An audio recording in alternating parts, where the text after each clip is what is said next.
সুপ্রিয় দর্শক মণ্ডলী, 7 রিং সিমেন্ট ফ্রন্টলাইনে স্বাগত জানাচ্ছি আপনাদের সবাইকে। দর্শক মণ্ডলী, আমাদের সঙ্গে রয়েছেন মঞ্জুরুল ইসলাম, নির্বাহী সম্পাদক বাংলাদেশ প্রতিদিন। মঞ্জু, স্বাগত আপনাকে। এরপরে আছেন ডাক্তার আব্দুল নূর তুষার, গণমাধ্যম ব্যক্তিত্ব। তুষার, স্বাগত আপনাকে। ধন্যবাদ।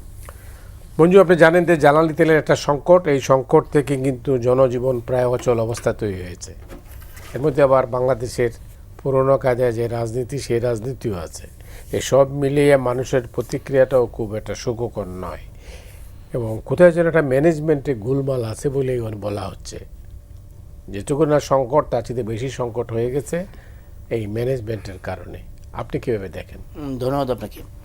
আমি এটা আগেও বলেছি, আজকেও বলছি আপনার মাধ্যমে। সেটা হলো যে কেন জানি মনে হচ্ছে যে বিদ্যুৎ ও জ্বালানি সেক্টরটা বিএনপিকে স্যুট করতেছে না।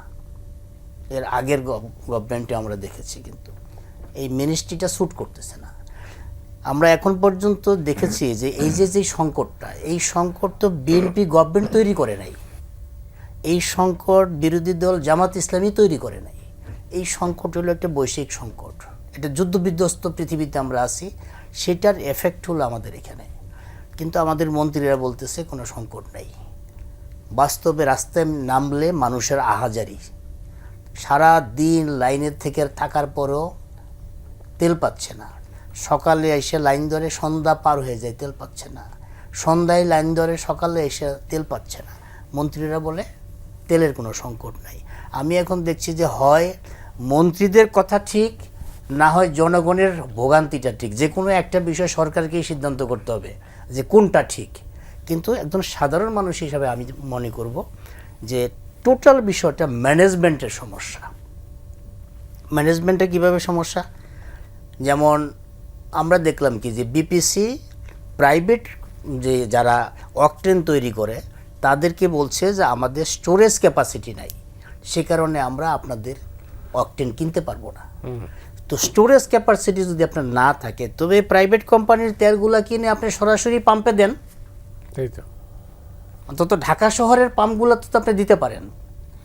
কিন্তু সেটা না করে আপনি চিঠি দেওয়া বলে দিলেন আপনাদের আমরা অকটেন কিনবো না, কারণ আমাদের স্টোরেজ নাই।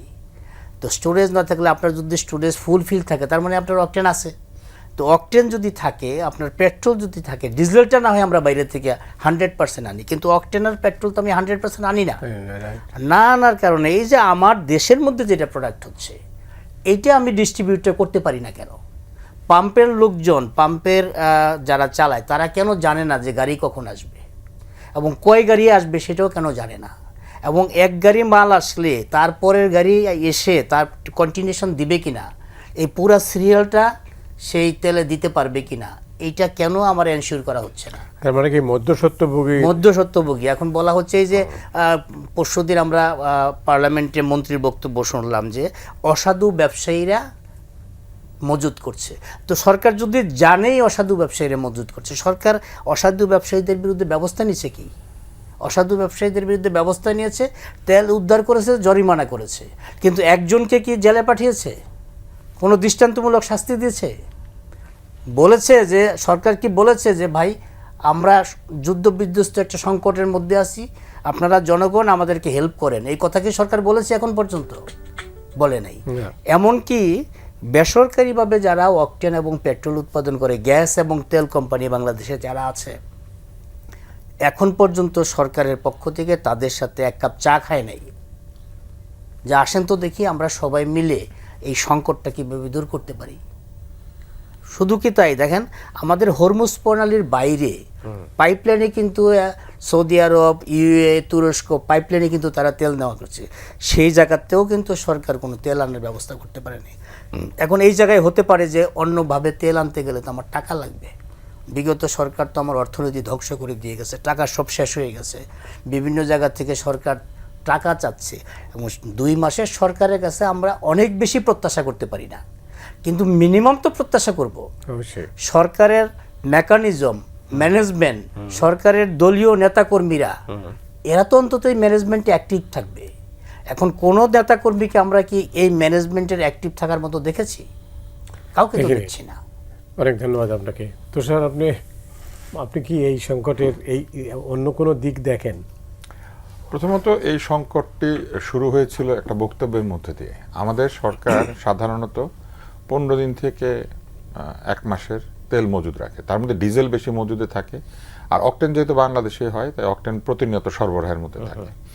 তো ডিজেলই আসলে মূলত আমাদের সবচেয়ে গুরুত্বপূর্ণ ফুয়েল আমি যেটা বুঝি। তো সরকার যেটা করলো সেটা হলো সরকারের একজন কর্মকর্তা, উনি সরকারের লোক না, পলিটিক্যাল কেউ না, উনি বলে দিলেন যে আর 15 দিনের মজুদ আছে, অথবা গণমাধ্যম তার বক্তব্যকে এমনভাবে প্রচার করলো মনে হলো 15 দিন পরে তেল শেষ হয়ে যাবে। এটা বলার কোনো প্রয়োজন ছিল না, বলা উচিত ছিল পর্যাপ্ত মজুদ আছে, ভয় পাওয়ার কোনো কারণ নাই। কিন্তু ওই দিন থেকে কিন্তু লাইন শুরু হয়ে গেল যে 15 দিন পরে আর তেল থাকবে না, তেল নিয়ে রাখ।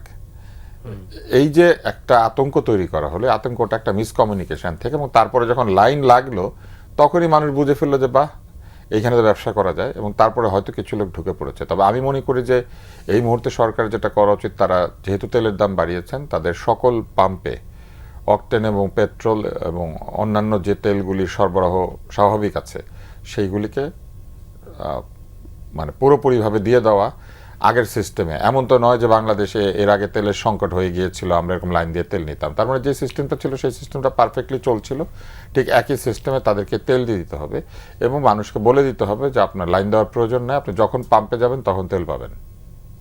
এটা বলে দিলে কিন্তু শেষ হয়ে যায়।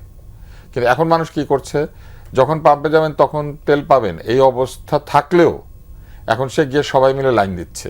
আপনার নিজের অভিজ্ঞতা কি? আমার নিজের অভিজ্ঞতা হচ্ছে, আমি একাধিকবার লাইন দিয়ে এরকম তেল নিয়েছি।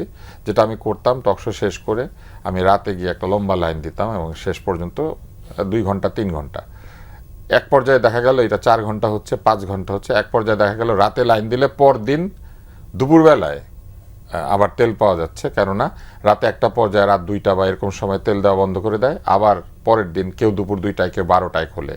আমার এলাকাতে যে পেট্রোল পাম্প, সে 10 লিটারের বেশি তেল দেয় না, এবং একদিন দেয় তো 2 দিন দেয় না।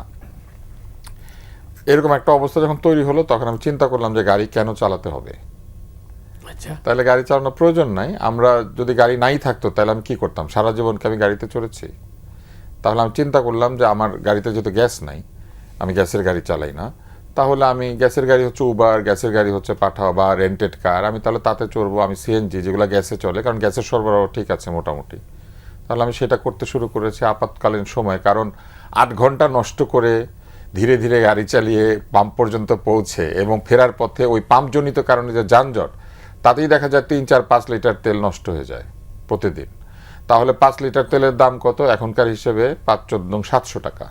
তো 700 টাকার তেল পুড়িয়ে আমি যদি তেল পাই 20 লিটার, তার চেয়ে আমি যদি প্রত্যেক ট্রিপে এইসব ভাড়ার গাড়িকে 50 টাকা করে বা 100 টাকা করেও লাভ দিই, আমি 7 বার যাতায়াত করতে পারি। কিন্তু আমার তো সময় বেঁচে যাচ্ছে, শ্রম বেঁচে যাচ্ছে, আমার কষ্ট বেঁচে যাচ্ছে, যানজট কমে যাচ্ছে। আমার আরেকটা জিনিস মনে হয় যে ঢাকা শহরের কিছু বড় লোকের এই অভ্যাসটা ছেড়ে দেওয়া উচিত। একটার বেশি গাড়ি আছে, 2টা 3টা, সব গাড়িতে তেল ভরে রাখতে হবে। আপনি আগে যেভাবে দৌড়দৌড়ি করছিলেন গাড়ি নিয়ে, এখনও সেভাবেই যাবেন। এখন আপনি আপনার সবচেয়ে বড় গাড়িটা বের করবেন। আমাদের আরও একজন সতীর্থ আলোচক আছেন, গোলাম মাওলা রনি, তার একটা বিরাট গাড়ি আছে, উনি গাড়িটা বন্ধ করে রেখেছেন, চালাচ্ছেন না। আমার মনে হয় আমাদেরও তো কিছু চিন্তা করা উচিত। প্রত্যেক দিন গাড়ি নিয়ে বেরোতে হবে, কাছাকাছি দূরত্বে গাড়ি নিয়ে যেতে হবে। আমি এমনকি এটাও করেছি, ব্যাটারির গাড়ির দাম কত, মানে ছোট ছোট ব্যাটারি গাড়ি পাওয়া যায়, কিংবা ব্যাটারি রিক্সা কিনলে কি হয়, আমি সেইটারও প্রসপেক্ট পরীক্ষা করে এসেছি। তো আমাদের আসলে চিন্তা করতে হবে, ক্রাইসিস মানেই যে আমাকে ক্রাইসিসের কাছে মাথা নত করতে হবে এমন কোনো কথা নাই। এবং আরেকটা কাজ করেছি, আমি যখন চ্যানেলে আসি, চ্যানেলের যেহেতু গাড়ি আছে, সম্ভব হলে আমি চ্যানেলকে বলি গাড়ি নিয়ে আসতে, তাহলে তাদের গাড়িতে আসি। তাহলে আমি ভাগ করে ফেলেছি যে কোথায় চ্যানেলের গাড়িতে, কোথায় ভাড়ার গাড়িতে, কোথায় নিজের গাড়িতে, তাহলে কিন্তু সমস্যাটা সমাধান হতো। কিন্তু আমাদের ধনী ব্যক্তিদের এই সংকটের মূলে কি আছে? এই সংকটের মূলে মূলত রয়েছে নির্বুদ্ধিতা। যে ভদ্রলোক শুরুতেই 15 দিনের প্যানিক তৈরি করলেন, এই ভদ্রলোক কেন করেছিলেন? এটা একটা নির্বোধের কাজ হয়েছিল। কারণ এখনো পর্যন্ত কিন্তু বাংলাদেশে এরকম হয় না যে তেল নাই। তাহলে উনি কিসের ভিত্তিতে বলে দিলেন আর 15 দিনের তেল আছে? উনি বলার পরে কিন্তু 2 মাস পার হয়েছে, তাহলে 15 দিনের গল্প উনি কেন করলেন? এবং এটা করেই প্যানিক তৈরি হলো। কমিউনিকেশন ফেলিওর খুব গুরুত্বপূর্ণ, বিশেষ করে কমোডিটির বেলায়। এই যে জ্বালানি তেলের সংকট, এর মাঝখানে কিন্তু ভোজ্য তেলের সংকট তৈরি হয়েছে। এবং লক্ষ্য করলে দেখবেন যে এটা নিয়ে আবার আমাদের গণমাধ্যম খুব একটা কথা বলছে না। কিন্তু আমি জানি না অন্যান্য জায়গায় কি অবস্থা। আমার এলাকার দোকানে গিয়ে আমি সয়াবিন তেল পাই নাই, যদিও আমাদের বাড়িতে সয়াবিন সেভাবে খায় না, অল্প খায়, কিন্তু তারপর আমি খুঁজতে গিয়ে দেখলাম যে 1 বোতল সয়াবিন তেলও নাই ওই দোকানটাতে। জিজ্ঞেস করলাম, বলে যে সাপ্লাই খুবই শর্ট। সয়াবিন তেল কোথায় হারিয়ে গেল? সয়াবিন তো হরমুজ প্রণালীতে আসে না, তো এটা কোন তরমুজ প্রণালীতে আটকে গেল? আমি মনে হয় একটা জিনিস উপলব্ধি করছি, নতুন সরকার যেহেতু, এই সরকারের নতুনত্ব অথবা এই সরকারের কোনো কোনো মানুষের অনভিজ্ঞতা, এই সব কিছুকে কাজে লাগিয়ে আমাদের বাংলাদেশের যে লোভী একটা চক্র আছে, যারা বিভিন্ন সময় কখনো মসুরের ডাল, কখনো সয়াবিন তেল, কখনো ছোলা, কখনো খেজুর, হেন জিনিস নাই যেটা দিয়ে তারা ব্যবসা করে না। আমার ধারণা তারা আবার সেই ধরনের কোনো কাজে লিপ্ত হয়েছেন। সরকারকে এটা খুবই গুরুত্বপূর্ণ একটা বিষয় হিসেবে দেখা উচিত, কেননা বারবার যদি এই ধরনের কমোডিটি সংকট আসতে থাকে এবং প্রাইস হাইক হয়, তাহলে মানুষ আস্থা হারাবে। অনেক ধন্যবাদ। তুষার বলছিলেন যে অনভিজ্ঞতা, তো আপনিও যেটা টাচ করেছেন যে অনভিজ্ঞতা, এটা আর কতদিন বলা যাবে? অনভিজ্ঞতা তো এখন 2 মাসের মধ্যে তো অভিজ্ঞতা অর্জন করা যায়। কারণ আমি যখন দেখতেছি যে আমার কোন কোন জায়গায় আমি ফেল করতেছি, আমি যখন সাধারণ মানুষের চোখে দেখি। আর আরেকটা বড় সমস্যা হলো কি, সরকারে যেই যায় টেবিলের এই পাশে বসলে আর ওই পাশটা দেখে না। সরকারের প্রত্যেকটা মানুষ, প্রত্যেকটা মন্ত্রী যদি তিনি বিরোধী দলে আছেন, এই চিন্তাটা করে যদি পরিস্থিতিটা দেখেন, তখন কিন্তু প্রকৃত চিত্রটা দেখতে পাবেন। কিন্তু বিরোধী দলকে আস্থায় নিলে অসুবিধাটা কোথায়? বিরোধী দলের আস্থায় নিলে যদি আমি আর মান সম্মান যায়, সমস্যাটা তো ওই জায়গায়। জাতীয় সংকট তো, হ্যাঁ, আন্তর্জাতিক সংকট। এখন জাতীয় সংকটে আমি যদি মনে করি যে আমি বলবো একটা হবে আরেকটা, এটা তো সমাধান না। এখন জাতীয় সংকটের মধ্যে জাতীয়ভাবে মীমাংসা করার মতো ওইরকম একজন ব্যক্তিত্ব লাগবে, তো যিনি এটা গাইড করবেন, যার মাধ্যমে এখন হতে পারে। এবং গত গভর্নমেন্টের সময় আমরা দেখেছি, মানে ইন্টেরিয়াম গভর্নমেন্ট এর আগে আওয়ামী লীগ গভর্নমেন্ট, দেখেছি একজনের সিদ্ধান্তের বাইরে কেউ কিছু সিদ্ধান্ত নেওয়ার সাহস পায় না। এবং সেটা যদি এখনো কন্টিনিউ করে এই প্রসেসটা, যে একজনই সিদ্ধান্ত দেবে, একজনই সব কিছু করবে, তা আমি এই আওয়ামী লীগ গভর্নমেন্টের সময় বলছিলাম যে একজনের সিদ্ধান্ত যদি সব হয় বা করতে হয়, একজনকেই যদি সব ডিসিশন নিতে হয়, তো এত চাকর পাকর রাখার দরকারটা কি? এটা আমি আওয়ামী লীগ আমলে বলেছিলাম, এটা আমি ইন্টারিম গভর্নমেন্টের সময় বলেছিলাম, আমি এখনও বলছি। যদি প্রধানমন্ত্রীকেই সব সিদ্ধান্ত দিতে হয়, তো আমার এত চাকর পাকর রাখার দরকারটা কি? তো প্রধানমন্ত্রী একাই সব করুক। সেই ম্যানেজমেন্টটা এই 2 মাসের মধ্যে শিক্ষা হওয়া উচিত। এখন 2 মাসের অভিজ্ঞতা যদি আমার 5 বছর টানতে হয়, যদি প্রতি বছরই এরকম হয় যে এরকম এই তেলের কিন্তু সংকট হবে বিএনপি গভর্নমেন্ট, যদি এটা মাথার মধ্যে ঢুকে যায়, যেমন তুষার যে কথাটা বলছেন যে সয়াবিন তেল পাওয়া যাচ্ছে না, আমি তো আশঙ্কা করছি আগামী রোজা বা কোরবানির ঈদের আগে মশলার কি সংকট হবে। কারণ এই তো প্রত্যেকটা কমোডিটি নিয়েই তো ব্যবসা হয়। দেখা যাবে যে আদার দাম বেড়ে গেল অথবা জিরার দাম বেড়ে গেল, এরকম একটা কিছু হয়ে যাবে। কারণ যেই সিন্ডিকেট সবসময় কাজ করে, তারা তো ওত পেতে আছে যে এই জায়গাটায় নতুন গভর্নমেন্টের কোন জায়গায় দুর্বলতা আছে, ওই দুর্বলতার জায়গায় তারা সবল অবস্থায় ঢুকে যাবে, ঢুকে গিয়ে যা হওয়ার তাই করবে। এখন গভর্নমেন্টকে যদি ওইটা না বোঝা যায়, যে গভর্নমেন্টের এমন তো না যে এই গভর্নমেন্টের মধ্যে সবাই নতুন, এমন তো না, পুরনো মানুষও তো আছেন, অভিজ্ঞতা তো তাদেরও আছে। এই পুরনো নতুন মিলেই তো। এখন জ্বালানি মন্ত্রী তো নতুন না, জ্বালানি মন্ত্রী তো ছিলেন তিনি। হ্যাঁ, কারণ উনি যখন ছিলেন ওই সময়ের প্রেক্ষিতেই তো বেগম খালেদা জিয়াকে জেল খাটতে হয়েছে, নাইকো মামলায় তো জেল খাটতে হয়েছে, উনি তখন মন্ত্রী ছিলেন। তো সেই অভিজ্ঞতাও তো আছে। তো এখন যদি অভিজ্ঞতা আমরা কাজে না লাগাই, আমি যদি অতীতে আমার কি হয়েছে, বর্তমান অবস্থায় কি, ভবিষ্যতে কি হতে পারে, সরকারের চেয়ারে বসে যদি আজকে বসে যদি আমি আগামীকাল কি হতে পারে এটা যদি দেখতে না পারি, তবে আমার আর সরকারের মধ্যে ডিফারেন্সটা কি? আমি তো জনগণ, আমি তো জানি না আমার আগামীকাল কি আছে, কিন্তু সরকারকে তো জানতে হবে যে আমার আগামীকাল এই জিনিসটা আছে। অনেক ধন্যবাদ। তুষার, আচ্ছা দাম বাড়ানো হলো, প্রথম তো 1 মাস মানে দাম বাড়ানো, অনেকদিন বাড়ানো হয় নাই, তারপরে বেড়েছে। এতে সরকার কি গেইন করলো, আর এখন শেষ মুহূর্তে এসে বাড়ালো? আসলে শেষ মুহূর্তে বাড়ায় নাই সরকার, আসলে একেবারে যে জায়গায় এসে না বাড়ালেই চলবে না সেখানেই বাড়িয়েছে। দাম বাড়ানোর বিপক্ষে আমি না, এই কারণে যে সরকার প্রচুর ভর্তুকি দিচ্ছিলেন এবং এই ভর্তুকির পরিমাণটা বেড়ে গিয়েছিল। সাধারণত যেটা ঘটে, আমাদের সরকার অকটেন এবং পেট্রোলে বেশি দাম নেয়, কারণ ধনীরা এই তেলটা ব্যবহার করেন, গাড়ি যারা চালান তারা, এবং তারা কিছু অতিরিক্ত টাকা দেন, সেই টাকাটা আবার সরকার ডিজেলে এবং অন্যান্য যেসব প্রয়োজনীয় তেল আছে সেখানে কিছু ভর্তুকি দেন, মূলত ডিজেলে। তো এখন সরকার পেট্রোল অকটেনের মূল্য বাড়ান নাই, ফলে ডিজেলে যে ভর্তুকিটা দেওয়ার কথা ছিল ওই ভর্তুকিটাও সরকারকে পকেট থেকে দিতে হচ্ছিল। তো যে কারণে উপায় ছিল না, সরকারকে পেট্রোলের অকটেনের মূল্য বাড়াতেই হতো এবং ডিজেলের মূল্য তো যেহেতু বাড়তি সারা পৃথিবীতে বাড়াতে হয়েছে। তবে ডিজেলের ভর্তুকিটা কিন্তু অব্যাহত আছে। যদি সরকার পেট্রোল এবং অকটেনের দাম না বাড়াতেন তাহলে ডিজেলের দাম আরও বাড়াতে হতো। তো সেটা হয় নাই এবং সরকার তো আসলে আর্থিক সংকটে আছেন, এই কারণে যে IMF এর ঋণের যে কিস্তি সেটা দেরি হয়ে যাচ্ছে এবং তেল কেনার জন্য সরকার বলেছে যে $2 বিলিয়ন তারা খরচ করেছেন এরই মধ্যে। আমি মনে করি না যে তেলের দাম যতটুকু বেড়েছে এটা অযৌক্তিক। তবে সরকারকে যেটা করতে হবে সেটা হচ্ছে যে যত দ্রুত সম্ভব জনগণের সাথে যোগাযোগ, ভোক্তার সাথে যোগাযোগ স্থাপন করে এই যে প্যানিক বাইং এটা বন্ধ করতে হবে। মধ্যস্বত্ব যদি কেউ ভোগ করে থাকে তাহলে তাদেরকে দৃষ্টান্তমূলক শাস্তি দিতে হবে, একজনও যদি ধরা পড়ে, যাতে মানুষ কোনোভাবে এই ঝুঁকি না নেয় যে তেল জমাবে। তেলের এই সংকটের মধ্যে কিন্তু এটা রাজনীতিও আমরা লক্ষ্য করছি। কিছু তো আছে, বিরোধী দল বলছে সরকার পারছে না, হ্যাঁ না তেন না বলছে, কিন্তু এই বিরোধী দলকে দিয়ে দিলে আরো খারাপ অবস্থা করবে। সরকার যতটা না অভিজ্ঞতার সংকটে আছেন তার চেয়ে বেশি সংকটে আছে বিরোধী দল। সরকারে তো তবু কিছু লোক আছেন যারা অতীতে সরকার ছিলেন, এই বিরোধী দলে কেউ কি জীবনে সরকারে ছিলেন? এরা জীবনেও সরকারে নাই, তো এরা তো আরো অনভিজ্ঞ, এদের কথাবার্তার মধ্যে অনভিজ্ঞতার ছাপ আছে। বিরোধী দল বলেছিল ছায়া সরকার করবে, আপনার মনে আছে নিশ্চয়ই। তো ওনাদের ছায়া তেল মন্ত্রীটা কোথায়, ওনাদের ছায়া জ্বালানি মন্ত্রী কোথায়? উনি এসে বলুক উনি কিভাবে এটাকে হ্যান্ডেল করতো, পরামর্শ দিক সরকারকে। এই বিরোধী দল না বলেছে তারা সরকারকে সর্বোচ্চ সহায়তা করতে প্রস্তুত, তারা সকলেই একই পক্ষে, তারা গণতন্ত্রের পক্ষে, তারা জুলাই আন্দোলনের পক্ষে, তারা চায় কখনো আর স্বৈরতন্ত্র মাথাচাড়া না দিক। তাহলে এরকম একটা অবস্থায় কেন সরকারি দলকে তারা ফেলতে চাইবে? যদি তাদের কাছে যোগ্য জ্বালানি ব্যবস্থাপক থাকে তারা সরকারকে অফার করুক, সেটা তো তারা করছেন না।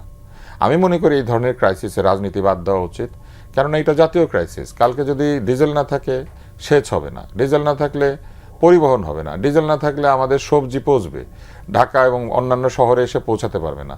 শহর তো সবজি উৎপাদক না, শহর তো চাল উৎপাদক না, খাবার উৎপাদন করে না। তাহলে এই যে ক্রাইসিস তৈরি হবে, এই ক্রাইসিস হলে কারা ভুগবে? জনগণ ভুগবে। রাজনীতির প্রয়োজনে এমন কিছু করা উচিত না যাতে জনগণ ক্ষতিগ্রস্ত হয়। কিন্তু জীবনে বহু ক্ষমতায় যাওয়া যাবে, কিন্তু জনগণের ক্ষতি করে ক্ষমতায় যাওয়ার কোনো প্রয়োজন নাই। যদি সত্যিই তাদের কাছে এক্সপার্টাইজ থাকে তারা বলুক। ধন্যবাদ আপনাকে। আর ইউনূস সাহেব, আর একটা কথা বলি, মানে এটা আমি যেখানে যে আমি ডেকে আনি, উনি না এত বিদেশি লোক এনে শহর ভরে দিয়েছিলেন, তাহলে উনি জ্বালানি খাতেরও একজন বিদেশি লোককে প্রপোজ করুক যে বিদেশে খুব পারে তারা। এখন কোথায়? এখন তো দেখি কারো নাম বলে না কেউ। এই সুশীলরা কোথায়, যারা বাংলাদেশ থেকে ফিরে এসে রিভার্স ব্রেন ড্রেন করে বাংলাদেশের মানে উজানে বাদ না দিয়ে বাটিতে বাদ দিবে, সেই লোকগুলা কোথায়? যারা এত এত জানেন তারা কেন পরামর্শ দিচ্ছেন না? ধন্যবাদ। কিন্তু এই জ্বালানির কারণে কিন্তু সব জিনিসের দাম বেড়ে যাচ্ছে। মানুষের কিন্তু না বিশ্বাস, আসলে এটা নিশ্চয়ই না বোঝার তো কোনো কারণ নেই, আমরা সবাই জানি, সবাই দেখছি। কিন্তু এই পরিস্থিতিতে এখন সরকার মানে কী পদক্ষেপ নেয় আমি জানি না, কী অবস্থাটা এখন, আগামী দিনে কি হবে, কী অবস্থায় আছে এটা তো কেউ জানে না। এখনও লম্বা লাইন আছেই, লাইন তো কমে না। এইটা আসলে সরকার জনগণের সাথে মরালি থাকতে হবে, সাপোর্ট দিতে হবে জনগণকে, অন্তত কিছু না হলেও মানসিকভাবে তোরা সাপোর্ট দিতে হবে। সরকার দলের যারা নেতা কর্মীরা আছে সারা দেশে তারাও জনগণের পাশে দাঁড়াতে হবে, জনগণকে বলতে হবে যে এই সংকটের সময়ে আমরা যাতে প্যানিক তৈরি না করি, কেউ যাতে 5 লিটার 10 লিটার তেল যাতে আমরা লুকায় না রাখি, যাতে বাথরুমের মধ্যে তেল না রাখি, বেডরুমের মধ্যে তেল না রাখি। শোনা যাচ্ছে যে একটা গোয়েন্দা প্রতিবেদন নাকি হচ্ছে, কারা কারা তেল স্টক করেছে সেটা নাকি গোয়েন্দা প্রতিবেদনে আছে, নাকি পাম্পেই রাখা হয়েছিল, পাম্পেই রাখা হয়েছে। অনেক শুনতেছি যে অনেকে নাকি পাম্পেই তেল রেখেছে, যে তেল নাই, কারণ পাম্পের তো কয়েকটা স্টোরেজ থাকে, একটা দুইটা স্টোরেজের মধ্যে রেখে দিল, এরকম নাকি শোনা যাচ্ছে। এখন যেটাই হোক, এখন জনগণকে প্যানিক অবস্থা থেকে তৈরি করার জন্য সরকার তো বড় মেকানিজম। সরকারের একটা মানুষ যদি একটা কথা বলে আর জনগণের 20টা কথার চেয়ে সরকারের একটা কথার গুরুত্বপূর্ণ বেশি, যেটা তুষার শুরু থেকেই বলেছে যে সরকারের একটা লোকের বক্তব্যে টোটাল প্যানিক তৈরি হয়েছে। কিন্তু এখন সরকারের পক্ষ থেকে জনগণকে যদি, যেটা প্রথম কথা হলো যে দাম বাড়ালে যদি পাওয়া যায় তো জনগণ তো এটা মেনে নেবে যে ঠিক আছে আপনি ভর্তুকি দিচ্ছেন, আবার সমন্বয় করছেন, আমার অসুবিধা নাই, আমি 20 টাকা দিয়ে বা 30 টাকা অতিরিক্ত দিয়ে আমি তেল কিনবো, কিন্তু আমার প্রাপ্তিটা নিশ্চিত করেন। জনগণের মেনে নেবে। কিন্তু জিনিসপত্রের দাম বাড়ছে, এখন তেলের অবস্থাটা এমন যে এই তেলের দাম 1 টাকা যদি বাড়ে, জিনিসপত্রের দামের উপর প্রভাব পড়ে গিয়ে 5 টাকার। হ্যাঁ, তো এখন আজকে যে পরিবহন মালিকরা বসছে, তারা ভাড়া বাড়াবে। এখন পরিবহনের ভাড়া যদি বাড়ে, তো এখন জিনিসপত্র ধরেন রাজশাহী থেকে বা ময়মনসিংহ থেকে যেই সবজিটা আসবে, তারা তো এখানে এসে ওইখানে তার গাড়ির যদি 500 টাকার অতিরিক্ত তেল লাগে, সে তো এখানে এসে 2000 টাকার সম পরিমাণ জিনিসপত্রের দাম বাড়াই দিবে। এটাই স্বাভাবিক। ভোক্তা পর্যায়ের সবার উপরে সেটা ট্যাক্সের উপর পড়বে। মানুষ তারপরও মেনে নেবে যদি তেলের নিশ্চয়তা পাওয়া যায় যে আমি পাম্পে যাব, তেল নিব, টাকা অতিরিক্ত গেছে, তাতে কী হয়েছে আমি বুঝে নিব। সরকার এই সমস্যাটা সমাধানের জন্য চেষ্টা করতেছে। চেষ্টাটা দৃশ্যমান হইতে হবে। আমি শুধু মুখে বললাম যে আমার তেল আছে, কিন্তু আমি পাম্পে গিয়ে দেখলাম সেটা নাই। মানুষের প্রতি, সরকারের প্রতি মানুষের আস্থাটা নষ্ট হবে। এটা এই মুহূর্তে 2 মাসের মধ্যেই দেশবাসী চায় না। দেশবাসী চায় যে সরকার চেষ্টা করছে, এইটা অন্তত প্রকাশ পাক, এইটা অন্তত চেষ্টা করুক। সারা দেশের নেতাকর্মীরা সবাইকে নিয়ে, দেশবাসীকে নিয়ে প্রত্যেকটা পাম্পে পাম্পে যদি তারা কাজ করতো যে ঠিক আছে যতক্ষণ লাইন থাকবে ততক্ষণ তেল দিতে হবে, এইটা নিশ্চিত করতে হবে। এইটা নিশ্চিত করা না গেলে এই মুহূর্তে জিনিসপত্রের দামে নিয়ে যেমন মানুষের উপর না বিশ্বাস হয়েছে, এটা আরেকটা। এখন আবার একটা প্রশ্ন আছে যে দাম বাড়ানোর পরে, সমন্বয় করার পরে যদি তেল পাওয়া যায়, তো দাম যখন কম ছিল তখন তেল পাওয়া গেল না কেন? তেল তো আর আমি নতুন করে আনি নাই। তার মানে একটা গ্রুপ ছিল যারা তেলের দাম বাড়ানোর জন্য অপেক্ষা করছিল, যেই গ্রুপের প্রেসারে এতদিন তেলের দাম বাড়ানো হয় না, হঠাৎ করে তেলের দাম বাড়ানো হয়েছে। সরকার তো ভর্তুকি দেয় নাই, বলেছে যে আমরা চেষ্টা করেছি জনগণের উপর যাতে চাপটা না পড়ে। হ্যাঁ, সরকারের এই উদ্যোগটা প্রশংসনীয় যে এই সংকটের মধ্যেও সরকার দামের সমন্বয় করে নেই। সমন্বয় যখন হলো তখন আমার নিশ্চয়তা লাগবে, আমি 20 টাকা বেশি দেবো, আমি যখন ইচ্ছে তখন তেল পাবো, এটা লাগবে। এটা না হলে মানুষের মধ্যে সেই আত্মবিশ্বাস, সেই সরকারের প্রতি যে মানুষের, এই 2 মাসের সরকারের প্রতি যে মানুষের আস্থা, সেই আস্থাটা নষ্ট হয়ে যাবে। এই জায়গাটা নষ্ট করা ঠিক হবে না। ধন্যবাদ। তুষার, আপনি কি সিন্ডিকেট দেখেছেন কখনো? না, সিন্ডিকেট দেখি নাই, তবে সিন্ডিকেট হয়। ব্যবসার যে প্রকৃতি, সেই প্রকৃতিতে যারা বাল্ক ইম্পোর্টার থাকেন, বাল্ক ইম্পোর্টাররা সিন্ডিকেশন করতে পারেন। আমাদের ব্যবসার, বাংলাদেশের এই ধরনের আমদানি ব্যবসা কিছু বৃহৎ আমদানিকারকের হাতে বহুদিন ধরে বন্দী। বিশেষ করে কমোডিটি, চাল, ডাল, চিনি, লবণ, তেল, এগুলো যারা আমদানি করেন, এরা কিন্তু সরকার জানে এগুলো কারা করেন, কোন বড় হাউসগুলো করে এবং কিভাবে আসে। সরকার কিন্তু গার্মেন্টস ফ্যাক্টরি যে এত এত কোটি টাকার মাল আনে এবং নিয়ে যায়, এই পুরো জিনিসটা কিন্তু সরকারের নখদর্পণে থাকে। কারণ বন্ডেড ওয়্যারহাউস সিস্টেমে তারা এটাকে আনেন, কত মিটার সুতা ঢুকে, কত মিটার কাপড়, কয়টা বোতাম ঢুকে, সরকারের কাছে কিন্তু সব হিসাব থাকে। তাহলে এই কারা কত পরিমাণ এলসি খুলেছেন এবং কি পরিমাণ তেল বাংলাদেশে প্রবেশ করেছে, কি পরিমাণ তেল পাইপলাইনে আছে, এটাকে ডিজিটাইজ করা কিন্তু খুব কঠিন ব্যাপার না। এবং বন্ডেড ওয়্যারহাউসে পাসবুক থাকে, এই পুরো ব্যাপারটাকে একটা ডিজিটাইজ পাসবুকে নিয়ে আসাও কিন্তু খুব সহজ। যে যারা বাল্ক প্রোডাক্ট আমদানি করেন, যারা বিদেশ থেকে এই খাদ্যপণ্য, আবশ্যকীয় ঔষধ, অত্যাবশ্যকীয় পণ্য যারা আমদানি করেন, এরা যারা এবং তাদের কোম্পানিগুলির সম্পূর্ণ আমদানি রপ্তানি পুরো ব্যবসাটাকে সরকার কিন্তু চাইলে হাতের মুঠোয় রাখতে পারেন, কিন্তু এটা কখনোই রাখেন নাই। কারণ এরাই আবার এই দলগুলিকে চাঁদা দেয়, এমপিদেরকে পৃষ্ঠপোষকতা করে, এলাকার বিভিন্ন কাজের পৃষ্ঠপোষক তারা, মসজিদ, মাদ্রাসা, খেলার ক্লাব থেকে শুরু করে সব জায়গায় এরাই দান খয়রাত করেন। ফলে এক ধরনের নির্ভরশীলতা থেকে এদেরকে কেউ চটাতে চান না। কিন্তু আমি মনে করি যে এই সিন্ডিকেট ভেঙে দেওয়া সরকারের জন্য 1 মাসের 2 মাসের ব্যাপার। কিন্তু সব সরকারের আমলেই তো আমরা এটা নিয়ে শুনি, কোনো অ্যাকশন তো দেখি না। আমি আপনাকে একটা উদাহরণ দিই। সোশ্যাল মিডিয়াতে গেলে আপনি বিগত সরকারের সময় একজন ব্যাংক লুটেরা, একজন শিল্পপতির নামে গান শুনতে পাবেন, তার নামে গান গাওয়া হচ্ছে এবং তাকে বলা হচ্ছে উনি পটিয়াবাসীর জন্য নিয়ামত। এ লোক সারা বাংলাদেশে ব্যবসা করে, কিন্তু ওনার নিয়ামত শুধু পটিয়াবাসীতে আসে। হ্যাঁ, তো পটিয়াবাসীর জন্য উনি কেন নিয়ামত হলেন? উনি ইন্টারভিউ ছাড়া পটিয়াবাসীকে চাকরি দেয়, পটিয়াবাসীদের নামে ভুয়া লোন ইস্যু করে, পটিয়াবাসীর নামে টাকা লুটপাট করে, পটিয়াবাসীদেরকে উনি খুশি রাখে। তো দেখেন, ওই গানের মধ্যেই লুকিয়ে আছে এই ঘটনাটা। ব্যবসা করে সারা দেশে, নিয়ামত হয় পটিয়াবাসীর জন্য, এবং মানে এই ভদ্রলোক একেবারে ভক্তির সাথে গান গায়, মনে হয় যে উনি একজন সুফি পীর সাহেব। তো এই অবস্থাটা যে তৈরি হয়েছিল একটা সরকারের সময়, এটাই তো প্রমাণ করে যে সরকারগুলি এই ধরনের লোককে পৃষ্ঠপোষকতা করে, এবং এই পৃষ্ঠপোষকতার মাধ্যমে তারাই অলিগার্ক তৈরি করে। কারণ অলিগার্ক তৈরি করার একটা সুবিধা হচ্ছে, অলিগার্করা এই সরকারের হয়ে সব কিছুকে নিয়ন্ত্রণ করে, এবং অর্থ আয় করা বলেন অথবা অর্থ ব্যয় করা বলেন, এই ব্যাপারগুলি নির্দেশে করে থাকে। বিএনপি সরকারকে আমি এই ধরনের সরকার মনে করি না এখনো, কিন্তু আমি এই অলিগার্কদেরকে নাম দিয়েছি ভোদড়। কেন ভোদড়? কারণ আপনি নিশ্চয়ই জানেন যে ভোদড় দিয়ে মাছ ধরে, 5টা-6টা ভোদড় থেকে ছেড়ে দিলে অনেক মাছ ধরে নিয়ে আসে।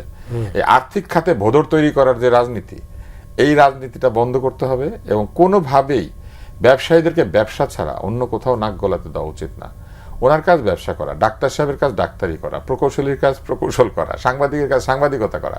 কিন্তু এই ব্যবসায়ীরা কি করেন? ওনাদের হাতে টাকা থাকার কারণে, এবং টাকা যেহেতু সর্বব্যাপী, যে কোনোখানে এটা ব্যবহার করা যায়, যে কোনোখানে টাকা, কবরস্থান থেকে শুরু করে একেবারে জন্মস্থান, সবখানে টাকা খরচ হয়। তো এই জন্য তারা টাকা ব্যবহার করে মানুষকে, জাতিকে জিম্মি করে ফেলেছেন।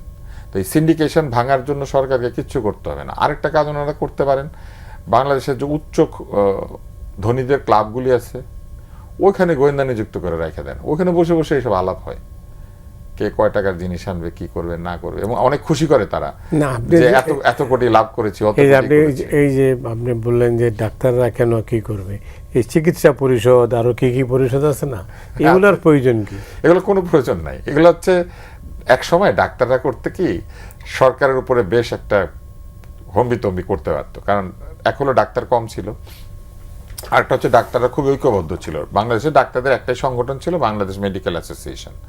এখন এইটা নিয়ন্ত্রণ যার কাছে থাকতো, সে চাইলে সরকারের উপরে ওই বিজিএমইএ যেমন এখন চাপ সৃষ্টি করে, ওরকম চাপ সৃষ্টি করতে পারত। তখন এই রাজনীতিবিদরা ঠিক করলেন যে না, ডাক্তারদেরকে বিভক্ত করে দিতে হবে। এইখানে আওয়ামীপন্থী ডাক্তার, বিএনপিপন্থী ডাক্তার, জামাতপন্থী ডাক্তার, কমিউনিস্টপন্থী ডাক্তার, জাসদপন্থী ডাক্তার, এদেরকে আলাদা আলাদা সংগঠন করিয়ে দিতে হবে। তারপরে এদেরকে রাজনীতিতে ব্যস্ত করে দিতে হবে। আর এই রাজনীতির উপরে ভিত্তি করে এদেরকে পোস্টিং দেওয়া, প্রমোশন দেওয়া, মেডিকেল কলেজের প্রিন্সিপাল বানানো, বিশ্ববিদ্যালয়ের ভিসি বানানো, বিদেশে ট্রেনিং করতে পাঠানো, ব্যক্তিগত চিকিৎসক নিয়োগ করা, এগুলো সব রাজনীতির ভিত্তিতে হবে। অথচ ডাক্তারের শপথ কি?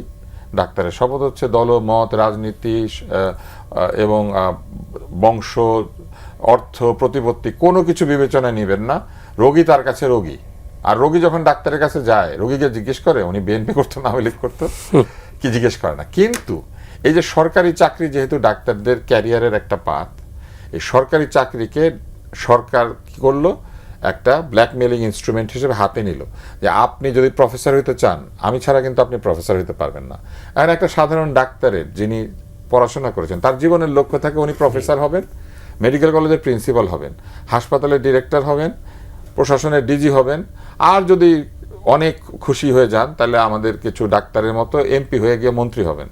তো এই যে এই স্বপ্নের জায়গাটা কি করেছে দেখেন, তারা প্রথমে চাকরির ক্ষেত্রে এমন একটা অবস্থা করেছে যে আপনি যদি আমার লোক না হন, আপনি প্রমোশন, প্রফেসর, এই প্রিন্সিপাল এগুলো হইতে পারবেন না। ভালো কথা, হইলেন প্রিন্সিপাল, প্রফেসর সব, আমার কথা মতো যদি কাজ না করেন তাহলে কিন্তু আবার চাকরি যখন চলে যাবে, রিটায়ারমেন্টের পরে কিন্তু আপনি কোনো সংগঠন কোথাও গিয়ে খুব ভাবসাব নিতে পারবেন না। তারপরেও যদি আপনি মনে করেন যে না, আপনি একটা এমপি মন্ত্রী হইতে চান, জীবনে রাজনীতি করতে চান, তাহলে আমার কথা আপনার শুনতে হবে। বলে এইভাবে তারা ডাক্তারদেরকে ভাগ করে ফেললেন, এবং তারপরে কি করলেন, তারা এই ডাক্তারদের নির্বাচনের মাধ্যমে নিজের দলবলকে আনার চেষ্টা করলেন। এটার করুণ পরিণতি আমরা দেখেছি কোভিডের সময়। কোভিডের সময় আওয়ামী লীগ সরকার শুরুর দিকে কাউকে পিপিই দিতে পারছিল না। ওই সময় স্বাস্থ্যমন্ত্রী যিনি ছিলেন, উনি শুদ্ধ করে পিপিই বলতে পারতেন না, উনি এসে বলে পিপিপি পিপিপি পিপিপি বলতো। এটা নিয়ে ওনাকে অনেক মক করা হয়েছে। ওই সময় কি হলো, ডাক্তাররা কোনো কিছু পাচ্ছে না, মাস্ক পাচ্ছে না, পিপিই পাচ্ছে না, ওষুধ পাচ্ছে না। শুরুর দিকে প্রায় 1 মাস এরকম একটা অবস্থা ছিল। ওই সময়ে এই ডাক্তারদের সংগঠন, যেগুলি সরকারের পক্ষে ছিল, তারা একটা সংবাদ সম্মেলন করে বলল যে পিপিই যে পাচ্ছে না এটা মিথ্যা, সব কথা মিথ্যা, এগুলো ষড়যন্ত্র, এগুলো বিএনপি জামাতের ষড়যন্ত্র। তো এই পর্যায়ে আমাদের বিরতি নিচ্ছি, দর্শক আমাদের সঙ্গেই থাকুন।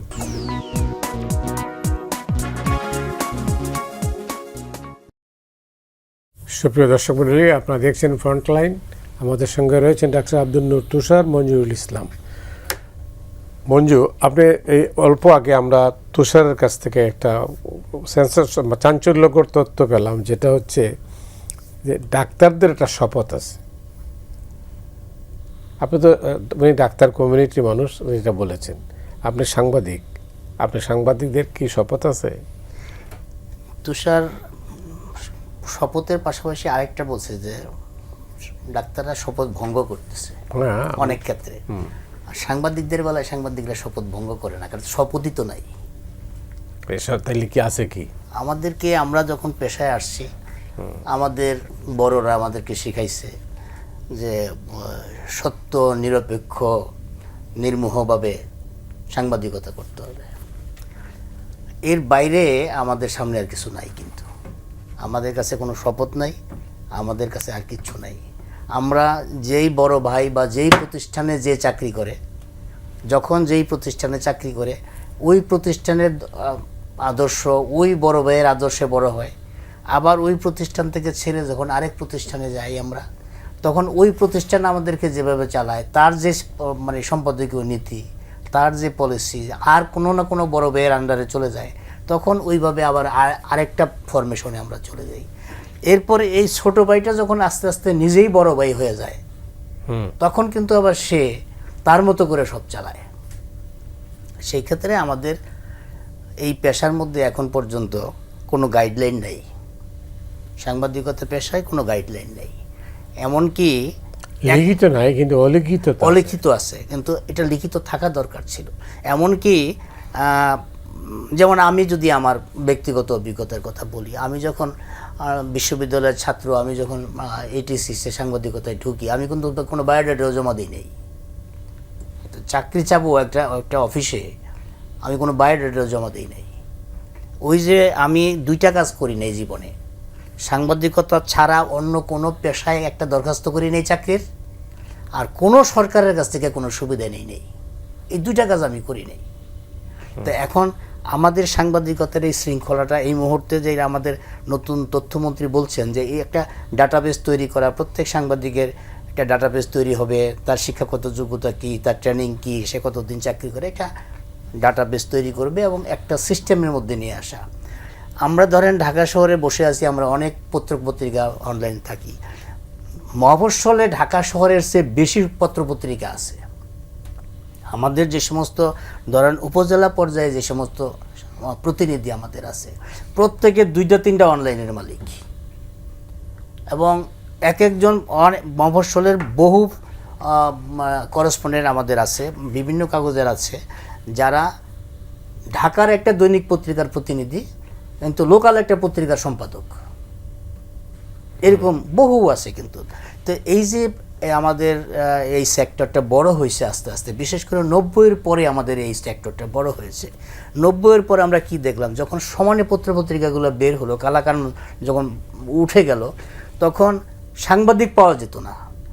এই যারা এন্টারপ্রেনার, যারা উদ্যোক্তা, তারা আত্মীয় স্বজন, বন্ধুবান্ধব, বেকার যারা ছিল, বিএ পাস, এমএ পাস, সবাইকে সাংবাদিকতায় ঢুকাই দিল। এরপরে যখন ইলেকট্রনিক মিডিয়া আসলো, তখন কিন্তু ইলেকট্রনিক মিডিয়ার সাংবাদিক পাওয়া যেত না। বিশেষ করে প্রিন্ট মিডিয়া থেকে ইলেকট্রনিক মিডিয়ায় রিপোর্টাররা যেত, সাংবাদিকরা যেত, কিন্তু টেকনিক্যাল যে লোকগুলো, বিশেষ করে ক্যামেরাম্যান, তখন দেখা গেল যে ওই যারা বিয়ে শাদির ভিডিও ক্যামেরাম্যান ছিল, তাদেরকে ধরে ধরে টেলিভিশনের ক্যামেরাম্যান বানানো হলো। ওইটার থেকে শুরু করে তারপরে অনলাইন আসলো, এখন আবার আসছে একটা মাল্টিমিডিয়া, তারপরে আসছিল মজুর রিপোর্টার। এবং মজুর রিপোর্টার আমরা এখন কাদেরকে নিয়োগ দিতেছি, যারা সারা দেশে কন্টেন্ট ক্রিয়েট করে, তাদেরকে ধরে ধরে আনা আমরা মজুর রিপোর্টার বানাচ্ছি, তাদেরকে আমরা ট্রেনিং করাচ্ছি, মজুর রিপোর্টার বানাচ্ছি। তো এই হলো আমাদের সার্বিকভাবে আমাদের গণমাধ্যমের অবস্থা। তো এইটা না, কিন্তু সাংবাদিকদের শপথ নাই, কিন্তু তার নৈতিকতা আছে। নৈতিকতা আছে। আমরা আমাদের ওই যেটা বললাম, আমি আমার যে বড় ভাইয়ের কাছ থেকে যেটুকু নৈতিকতা শিখছি, অথবা আমাকে যিনি চালিয়েছেন, আমার যিনি চিফ রিপোর্টার ছিলেন, আমার যিনি নিউজ এডিটর ছিলেন, আমার যিনি সম্পাদক ছিলেন, আমি তো অনেক নিউজ এডিটর, অনেক চিফ রিপোর্টার, অনেক সম্পাদক পেরিয়ে আজকে এই পর্যন্ত আসছি। তা আমি এক একজনের কাছ থেকে এক একটা শিখেছি। আমি যখন দেখেছি যে আমার নিউজ এডিটর, আমার চিফ রিপোর্টার সততার কথা বলে, কিন্তু উনি ভিতরে ভিতরে অসৎ, তখন তো আমারও অসৎ হইতে হয়। কারণ আমি যখন দেখি যে উনি যেই টাকা বেতন পায়, সেই টাকা বেতনে তো ওনার যেই বাড়িতে ভাড়া থাকে, ভাড়ার টাকা বেতনও হয় না, কিন্তু উনি তো ডাবল বেতনের, ডাবল ভাড়ায় বাড়িতে থাকছে। দেখি যে মিডিয়া ব্যক্তিত্ব কি বলেন, আপনি কি শুনছেন তো উনি কি যা বললেন? জি, এইটা বাস্তব অবস্থা কি তাই? বাস্তব অবস্থা আরো করুন আসলে, কেননা সাংবাদিকতার এখন আলাদা আলাদা ক্ষেত্র তৈরি হচ্ছে।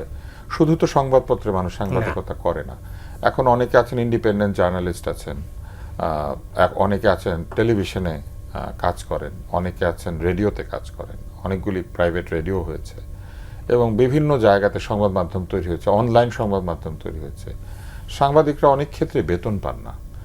এমন নয় যে তাদেরকে ইচ্ছাকৃতভাবে বেতন দেওয়া হয় না, ব্যাপারটা তাও না। প্রতিষ্ঠানগুলি হিমশিম খায়।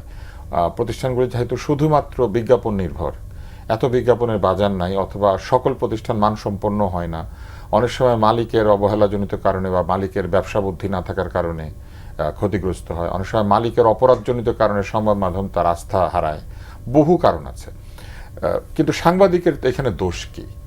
বরং একটা ওই একইভাবে একটা পরিবেশ তৈরি করা হয়েছে বাংলাদেশে, যাতে যে মানুষগুলির নৈতিক উচ্চ মান থাকা প্রয়োজন তারা যেন নৈতিকতা বজায় রাখতে না পারেন, এরকম একটা অবস্থা কিন্তু বাংলাদেশে তৈরি করা হয়েছে। এবং এই যে ডাক্তাররা শপথ ভঙ্গ করেন, আমি আসলে কথাটা সেইভাবে বলি নাই, ডাক্তাররা শপথ পালনের উপযুক্ত পরিবেশ পান না। কেন পান না? এর অনেক কারণ আছে, আমি ছোট ছোট উদাহরণ দিতে পারি। আমরা একটা সংগঠন করেছিলাম FDSR, ওইটা এখনো আছে। আমরা ডাক্তার এবং রোগীদের অধিকার নিয়ে কাজ করতাম, সম্পূর্ণ অরাজনৈতিক। ডাক্তাররা প্রহৃত হয় একটি বৃহৎ কারণ হচ্ছে সে সত্যায়িত করতে না করেছে। কেননা ওই গ্রাম পর্যায়ে, উপজেলা এবং ইউনিয়ন পর্যায়ে সত্যায়িতকরণের কোনো সরকারি অফিসার যারা আছেন তারা সত্যায়ন করেন না, তাদের অফিসে ঢুকাও যায় না। সব সাধারণ লোক সকল কাগজপত্র, ভর্তি থেকে শুরু করে বিদেশে যাওয়া থেকে শুরু করে সব নিয়ে আসে। ফার্স্ট ক্লাস গেজেটেড অফিসার সেখানে আছে ডাক্তার, তাকে সই করতে হবে। ডিউটি চলাকালীন সময় ডাক্তার যদি না করে যে আমি সত্যায়িত করব না, তাহলে বিভিন্ন জায়গাতে তাকে প্রহৃত হতে হয়, গালিগালাজের শিকার হতে হয়। এবং এই সরকার একটা নিয়ম করেছে, আউটসোর্সড ক্লিনার, আউটসোর্সড কর্মী। এই আউটসোর্সিং এর বিষয়টা বিভিন্ন জায়গাতে রাজনৈতিক নেতৃবৃন্দ নিয়ে ফেলে এবং নিয়ে ফেলে ওইখানে নিজেদের লোকজনকে দিয়ে দেয়। ধরেন 14 জন আমার কথা ছিল, 2 জন বা 3 জন আসলেই কর্মী, বাকিরা হচ্ছে নাম আছে, সময় শেষে টাকা তুলে নিয়ে যায়। একটি উপজেলায় এই কাজে বাধা দেয় নাই, ডাক্তার সাহেব শুধু বলেছে যে আমি আউটসোর্স কর্মীগুলোকে দেখতে চাই, মানে এরা কারা, এই জন্য ওরা এসে তাকে প্রহার করেছে। এখন সে কি করবে? সে তখন কি করে? রাজনীতির সঙ্গে জড়িত হয়, এলাকার রাজনৈতিক নেতার সাথে ভালো খাতির করে, বিভিন্ন ধরনের প্রভাব বিস্তার করে, এবং যখন সেই প্রভাব বিস্তার করা শিখে যায় তখন সে চিন্তা করে তাহলে আমিও এখন ওইরকমই করবো, আমিই বা কেন এত নিয়মের মধ্যে থাকবো। এবং ধীরে ধীরে আমাদের এই স্বাস্থ্য ব্যবস্থাটা একেবারেই, আমি মনে করি যে রাজনীতিকীকরণের ফলে এমন একটা অবস্থা হয়েছে যে রোগী এবং ডাক্তার যদিও একে অন্যের রাজনৈতিক পরিচয় জানতে চায় না, কিন্তু সরকার এবং মন্ত্রণালয় ডাক্তারের রাজনৈতিক পরিচয় জানতে চায়। এবং আপনি গত 30 বছরে হেলথ সিস্টেমে ডিজিদেরকে দেখবেন, আপনাকে পরিষ্কার যে কেউ মুখস্থ বলে দিতে পারবে কে কোন দলের। আপনি নিরাপদ খাদ্য কর্তৃপক্ষ যে করা হয়েছে সেটা চেয়ারম্যান দেখবেন কে কোন দলের বলে দিতে পারবে। আপনি বিশ্ববিদ্যালয়ের ভিসিগুলি কে কোন দলের বলে দিতে পারবে। এই যে কাণ্ডটা ঘটানো হয়েছে, রাজনীতিবিদরা করেছেন, এটা করে কাকে ক্ষতিগ্রস্ত করেছেন? এটা করে ক্ষতিগ্রস্ত করেছেন রোগীকে। কারণ ভালো ডাক্তার নট নেসেসারিলি আপনার নিজের দলের হবে। বাংলাদেশের বহু ডাক্তার আছেন যারা আওয়ামী লীগের সময় বিএনপি করতেন, আর বহু ডাক্তার আছেন বিএনপির সময় আওয়ামী লীগ করেছেন, কিন্তু এরা কি ডাক্তার হিসেবে খারাপ? নিজের দল করে না বলে কি তাদেরকে আপনি ফেলে রাখবেন এমন জায়গাতে যেখানে রাখলে পরে তারা রোগীকে চিকিৎসা দিতে পারবে না, বা রোগী তার কাছ থেকে চিকিৎসা নিতে পারবে না? এই অবস্থাটা তৈরি করলে শেষ পর্যন্ত ক্ষতিগ্রস্ত কে হয়? সরকার ক্ষতিগ্রস্ত হয়। কারণ রোগী গিয়ে কমপ্লেন করে সরকারি হাসপাতালে চিকিৎসা হচ্ছে না, আবার ডাক্তার ঠিকমতো চিকিৎসা করে না, কারণ সে ওখানে কি চিকিৎসা করে যেখানে তাকে দিয়েছে। পুরো স্বাস্থ্য ব্যবস্থা এইভাবে একটা অসুস্থ জায়গায় পরিণত হয়েছে এবং এখানে কেউ স্যাটিসফাইড না। এই জন্য আপনি দেখবেন যে রোগী সুস্থ হয়ে হাসপাতাল থেকে বের হয় কিন্তু হাসে না, কারণ পকেট থেকে খরচ করেছে 100 টাকার মধ্যে 71 টাকা, দালালকে দিয়েছে পয়সা, ওষুধ কিনতে গিয়েছে যে ওষুধের সরকারি সাপ্লাই আছে বলে সে জানে, সে ওষুধ সরকারি সাপ্লাই নাই কেন, একটা বেডে 3টা রোগী ভর্তি, বারান্দার নিচে রোগী শুয়ে থাকে, লিফটের সামনে রোগী শুয়ে থাকে, সিঁড়ির নিচে রোগী শুয়ে থাকে, এবং হাসপাতালে যে খাবার দেওয়া হয় সেটা খাবারের মানে অযোগ্য। এই সব কিছু মিলিয়ে মানুষের কোনো স্যাটিসফ্যাকশন নাই, স্বাস্থ্য ব্যবস্থা মানুষকে স্যাটিসফাই করতে পারে না, এবং এই অবস্থাটা যদি দূর করতে হয় সরকারকে অবশ্যই এই জায়গাগুলিকে রাজনীতি মুক্ত করতে হবে। অনেক ধন্যবাদ আপনাকে। আচ্ছা মঞ্জু, বলেন তো এমন কোনো সেক্টর আছে যেখানে রাজনীতি নেই? না, বাংলাদেশে তো এটা ভাবাই যায় না। কেন ভাবা যায় না? কারণ হচ্ছে বাংলাদেশের মানুষ দুইটা কাজ খুব ভালো পারে, একটা হলো ডাক্তারিটা খুব ভালো পারে আর রাজনীতিটা খুব ভালো পারে। আমি যদি 10টা এখন সাংবাদিকতা পারে ভাই, হ্যাঁ হাতে একটা মোবাইল থাকলেই ধরে ফেলে। সাংবাদিকতা পারে। ধরেন আমি 5টা মানুষের সামনে একটা হাসি দিলাম, হাসি দেওয়ার পরে আমি বললাম যে আমি সকাল থেকে হাসি দিতেছি, ওই 5টা মানুষই আমাকে 5টা প্রেসক্রিপশন দিবে, হয় এইটা খান, ওইটা করেন, এটা করেন। সবাই আমরা ডাক্তার। আর আমরা চায়ের দোকান থেকে শুরু করে যেইখানেই আলোচনা শুরুই হয় রাজনৈতিক আলোচনা দিয়ে। সবচেয়ে বেশি যেটা হয়, আপনি যত নিচের দিকে যাবেন রাজনীতিটা তত বেশি আলোচনায় আসে। আপনার রিক্সাওয়ালারা যে রাজনীতি এটা করে, ভালো না খারাপ? রাজনীতির সচেতনতা ভালো, কিন্তু সবাই যদি রাজনীতি কর্মী হয়ে যায় তখন তো আর এটা থাকে না। আর বাংলাদেশের অবস্থা, বাংলাদেশের চেয়ে বেশি হলো প্রবাসীরা। বিদেশে এখন আমি দেখলাম যে 2টা সংগঠন খালি নাই, আর সব আছে। কোনটা? একটা হলো যে কোনো দলের রিক্সা চালক অথবা রিক্সা ওনার অ্যাসোসিয়েশনের কোনো একটা সংগঠন আমেরিকা, কানাডা, অস্ট্রেলিয়ায়। আরেকটা হলো মৎস্যজীবীর কোনো একটা সংগঠন অস্ট্রেলিয়া, কানাডা বা এই সমস্ত দেশে। এছাড়া সব সংগঠন আছে। কিন্তু কৃষক দল, কৃষক লীগের সংগঠনও অস্ট্রেলিয়াতে আছে, কানাডাতে আছে। তো যখন দেশের মানুষ, বাংলাদেশের মানুষ, বাংলাদেশ ছাড়া পৃথিবীর কোথাও পাবেন না যে তাদের রাজনৈতিক দলের শাখা বিদেশে আছে, একমাত্র বাংলাদেশ। তো এইটা রাজনীতিকে ভালো না বাসলে তো তারা বিদেশে গিয়েও রাজনীতি করতে পারে, এটা তো সম্ভব না। সুতরাং আমাদের দেশের মানুষ রাজনীতিটা খুব পছন্দ করে বলেই বারবার আমরা রাজনীতিতে ঠকে যাই। আমরা এই 54-56 বছরে বাংলাদেশের মানুষ সবচেয়ে বেশি সাফার করছে রাজনীতির কারণে। রাজনীতিতে আমরা ঠকতে এমন পর্যায়ে আসছি, এখন নেতাও কর্মীকে বিশ্বাস করে না, কর্মীও নেতাকে বিশ্বাস করে না। কারণ নেতা আজকে এক দলে আছে, কালকে আরেক দলে চলে যায়। কর্মী আজকে 20 টাকা নিয়ে এক দলে মিছিল করতেছে, আরেকদিন হয়তো 30 টাকা দিয়ে ওই দিকে গিয়ে আরেকবার মিছিল করবে। তখন আমরা এই অবস্থার মধ্যে আছি আর কি। আমি তো কোনো কি পেলাম না, মানে কোনো দিশা পেলাম না। এখান থেকে উত্তরণের প্রক্রিয়া হচ্ছে যে পোস্টিং, ট্রান্সফার, প্রমোশনের যে বিষয়টা আছে, সরকারের এটা সম্পূর্ণ রাজনীতি মুক্ত করে দিতে হবে। যে যোগ্য সে কাজ। যিনি রাজনীতি মুক্ত করবেন কি করে? যিনি রাজনীতি করেন, রাজনীতি তার পেশা, কি করবে? কিন্তু পেশাজীবীর তার রাজনীতি পেশা না। ডাক্তার, ইঞ্জিনিয়ার কিংবা সাংবাদিক তারা তো আর রাজনীতি করে পয়সা আয় করেন না, তারা কাজ করেন। রাজনীতি করার অধিকার সবার আছে, কিন্তু সিদ্ধান্ত গ্রহণের ক্ষেত্রে, বিচার করার ক্ষেত্রে তার যোগ্যতাটা বিচার করতে হবে। উনি কোন দলের সেটা নয়। কোনো ডাক্তার, সে আওয়ামী লীগ করুক আর বিএনপি করুক আর জামাত করুক, সে ভুল চিকিৎসা করবে না, মানে চাইবে না ভুল চিকিৎসা করতে। কেন? কারণ এটা করলে তো তার রুটি রুজি বন্ধ হয়ে যাবে, তার বদনাম হবে। তো পেশাজীবীকে তার পেশাগত গুণের উপর ভিত্তি করেই এই পদায়ন করা দরকার। তাহলে যেটা হতো, তারা দলের উপর নির্ভরশীল হতেন না, তারা দলকানা হয়ে যেতেন না। কিন্তু এখন তারা দলকানা হয়ে গিয়েছেন, এবং দলকানা হয়ে তারা যেসব সিদ্ধান্ত নেন সেইগুলি ক্ষতিকর হয়। এবং অনেক ক্ষেত্রে কম যোগ্যতা সম্পন্ন ব্যক্তিরাও অধিকতর যোগ্য আসনে বসে পড়েন। তাতে করে মিসম্যানেজমেন্ট বলেন অথবা ভুল ত্রুটি বলেন, অভিজ্ঞতার অভাবজনিত সমস্যা বলেন, এগুলি হওয়ার কারণে দিনের শেষে বদনাম হয় সরকারের। কেননা হাসপাতালটা তো সরকারের, প্রতিষ্ঠানটা তো সরকারের, সেতুটা তো সরকার বানিয়েছে, তাই না? তো এই জন্য আমি মনে করি যে সরকারের সব জায়গাতে মেধাভিত্তিক যদি সিদ্ধান্ত তারা নেন, তাহলে সরকার মানে দূরবর্তী জায়গাতে লং টার্মে সরকার অনেক উপকৃত হবেন। এই সরকারকে সকলেই প্রশংসা করবে, কেননা মানুষ যখন উপকার পায় তখন দলমত নির্বিশেষেই প্রশংসা করে। আমি একটু উদাহরণ দিই। আনিসুল হক মেয়র ছিলেন, উনি তো কিভাবে মেয়র কিংবা কেন মেয়র, কার শাসনে মেয়র, কিন্তু কই কেউ তো তাকে খারাপ মেয়র বলে না, কেননা উনি কাজ করেছিলেন। কাজটা খুব গুরুত্বপূর্ণ। যোগ্য লোককে আপনি যেখান থেকেই পাঠান সে কাজ করবে, আর অযোগ্য লোককে আপনি যেইখান থেকেই পাঠান সে কাজ করতে জানে না তো করবে কোত্থেকে। এই জন্য একই সময় দুইটা মেয়র ছিল ঢাকার দুই পাশে, একজনের ট্রল হইতো কেন কেন কেন, আর আরেকজন মরে যাওয়ার পরে বিরাট জানাজা হয়েছিল এবং কেউ তাকে বদনাম করে নাই, বিরোধীরাও তাকে সুনাম করেছে। কেননা উনি যখন কবরস্থানটা ঠিক করছিলেন, বনানী কবরস্থানটা, ওইখানে কি উনি শুধু ওনার দলের কবরগুলো ঠিক করেছিলেন? উল্টা উনি ওনার দলের কবরগুলোতে শেষে হাত দিবেন বলে ঠিক করেন না। আপনি এখনো গেলে দেখবেন ওইখানে ওনার দলের যে কবরগুলি আছে ওগুলো ভাঙচুর অবস্থায় পড়ে আছে, কারণ উনি বলেছিলেন সবারটা ঠিক হবে তারপরে এইটা। তো এই বনানী কবরস্থানটা যে ঠিক করেছিলেন এটা কি সবার উপকারে যায় নাই? অবশ্যই। তাইলে এইটাই তো হইতে হবে মেয়রের কাজ। মেয়র কি হিসাব করবে কোন কোন কবরস্থানে কার কবর আছে? এটা তো হিসাব করবে না। স্যার অনেক ধন্যবাদ। কিছু যোগ করা আছে? না, যোগ করার কিছু নাই। আমি শুধু একটা কথা বলতে চাই যে আপনারা দেখেন যে একটা সময় প্রকৃতি অত্যন্ত শক্তিশালী একটা সংগঠন ছিল, এবং সরকার, এরশাদ সরকারের পতনে কিন্তু এই প্রকৃতির অসম্ভব রকম ভূমিকা ছিল।